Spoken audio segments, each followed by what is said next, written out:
The Galactic Empire froze when humanity said calmly, "That was only the beginning." Grand Commander Malachar Vreth pressed his heavy palm against the cold stone of the high obsidian tier. The digital ledger of the Sundran assemblies remained clean. No warnings, no negotiation, no delays. For thousands of cycles, the Empire had expanded by erasing younger species that did not know how to hide, and the report from Sector 4 Alpha looked no different.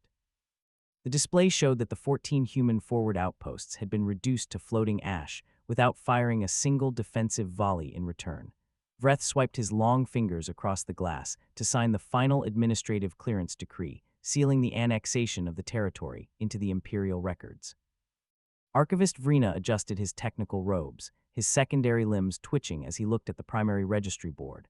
The human systems had stopped sending communication signals, but the deep space logistics registries showed a 14% energy variance that refused to drop back to baseline levels. He tried to point toward the flashing light on the edge of the holographic map, explaining that the energy draw was still climbing despite the destruction of the outposts.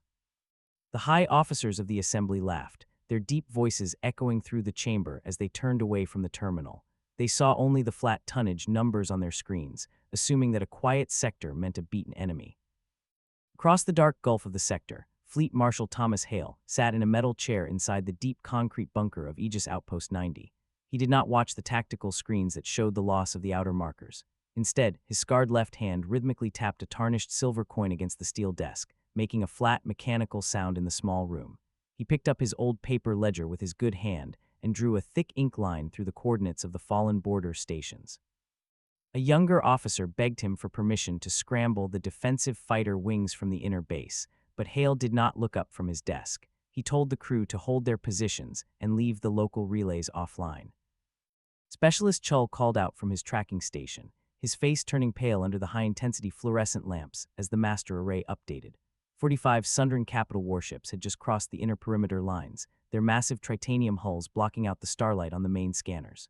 The alien flagship sent an automated ultimatum through the open channels, demanding immediate total surrender of all planetary assets within a short deadline or face orbital bombardment.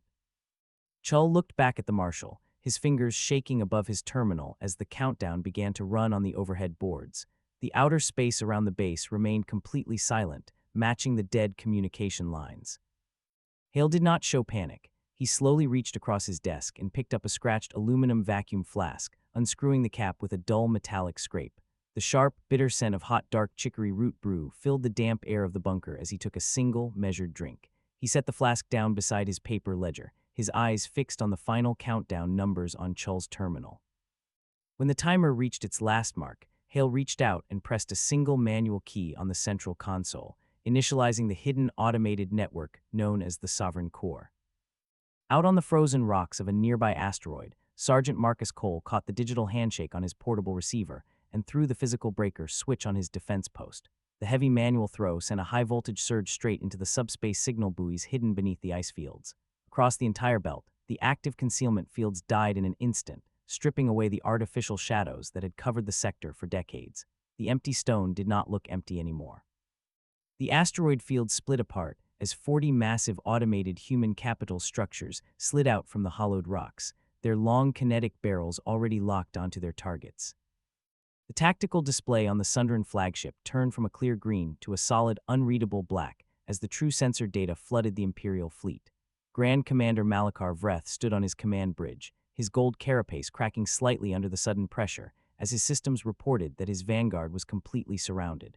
The 14 platforms his fleet had destroyed earlier had not been combat centers or habitats at all. They were active structural telemetry anchors, and their destruction had mapped the exact warp drive positions of every Sundran ship, locking them into a pre-calculated crossfire grid. The automated human foundries fired their first salvos without a single person needing to aim or pull a trigger.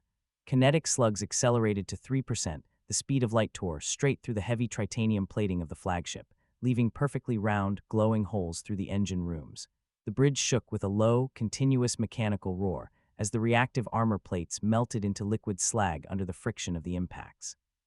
For 18 minutes, the void of the sector burned with white ignition flares as the automated network maintained its relentless pace. 32 hulls broke, 32 hulls burned, 32 hulls died. Vreth found himself knee-deep in cooling hydraulic fluid on his ruined bridge, his primary weapons arrays completely gone from the master ledger. He reached for his ceremonial broadblade, his 4 red eyes twitching as he looked through the broken viewports at the burning remains of his vanguard fleet. Only 13 damaged ships remained of the great force that had crossed the perimeter lines to claim the sector. He managed to open a cracking, static-heavy communication channel to the human bunker, his voice shaking with rage as he threatened to bring thousands of reserve ships from the home sectors to burn the human world to ash. Hale listened to the transmission through the static on his console without moving from his iron chair. He reached out with his scarred hand, grabbed the scratched aluminum vacuum flask, and slowly twisted the metal lid back into place. The small, sharp mechanical click echoed clearly over the open interstellar broadcast channel, cutting through the warlord's threats.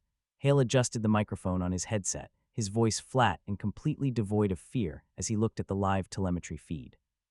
He told the commander that the Empire had made the oldest mistake in space by assuming a quiet perimeter was an empty one.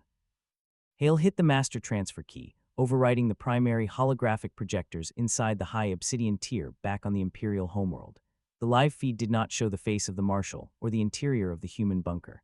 Instead, it displayed the subcrustal scans beneath the Saturn ice rings, where thousands of heavy capital dreadnought hulls sat under active cold storage locks, their power grids beginning to hum as they woke up. The entire Sundaran High Assembly went perfectly still, their officers staring at the endless rows of active human signatures filling their screens. Hale spoke one last time into the silent channel, his words cutting through the frozen room before he cut the link. That was only the beginning.